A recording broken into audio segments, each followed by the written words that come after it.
One of the things I found I really needed on this Gen 1 Raptor, especially when going off-road, is a very sturdy phone mount. And I put something in this thing that I think you'll like. Let's take a look at it. The system I found, which I really like, is this molle mount style system that has a metal cage here. And this one came with this arm and this sandwiching device right here for the phone. And you can see that it's got the American flag, which is a nice touch. But the problem I've got with this one is it's hard to put your phone back in while you're driving. So I decided to hook up with another company. I bought this extension that gets it closer to me in my driving position. Plus I put a Magsafe Charger on here, which allows me to charge it while I'm driving.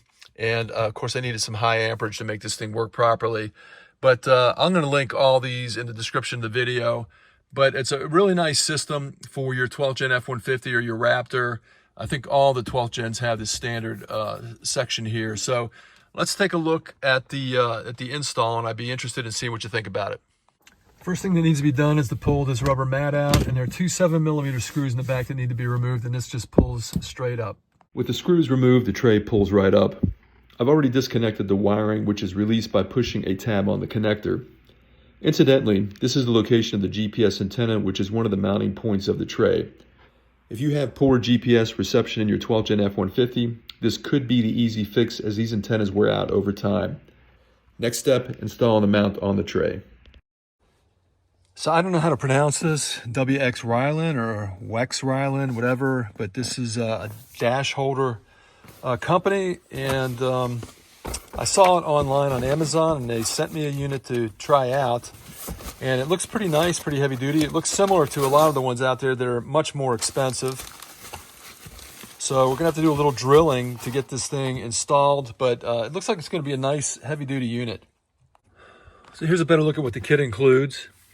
This is the mounting bracket that it gets screwed into the tray. It comes with tools, interestingly enough, and actually a trim tool that you don't really need because the trim pops right out. A couple drill bits, the hardware, American flag holder, nice touch. And this is the mount with the telescoping component. So first thing we're going to do is go ahead and install this on the tray.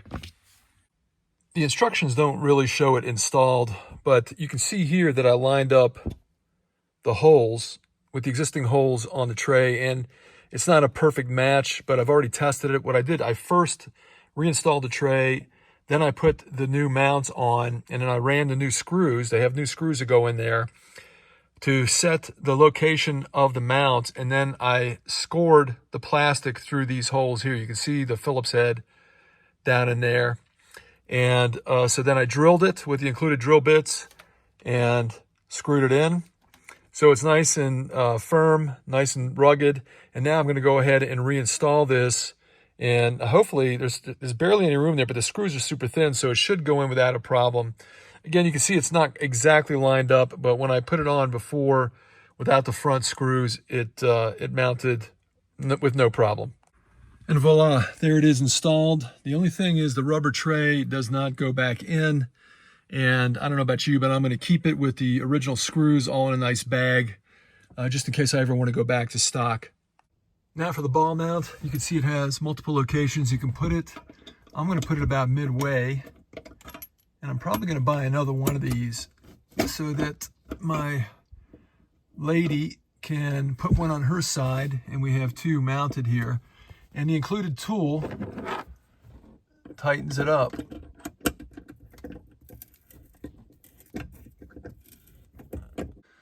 And there it is. It's pretty fully adjustable. That's all ball mount, and you just tighten it up to make it stay. Let's see what it looks like with the phone on it. So there's my big iPhone 16 Plus, and that sticks up pretty far. So I'll have to see when I'm driving what that's like. I might need to move it forward and down a little bit to get it out of line of sight. But it looks pretty nice. It looks pretty solid, and it's definitely better looking than these other ones that I put in here. That's actually not a bad looking one. I'll link this one below if you want to try something like this.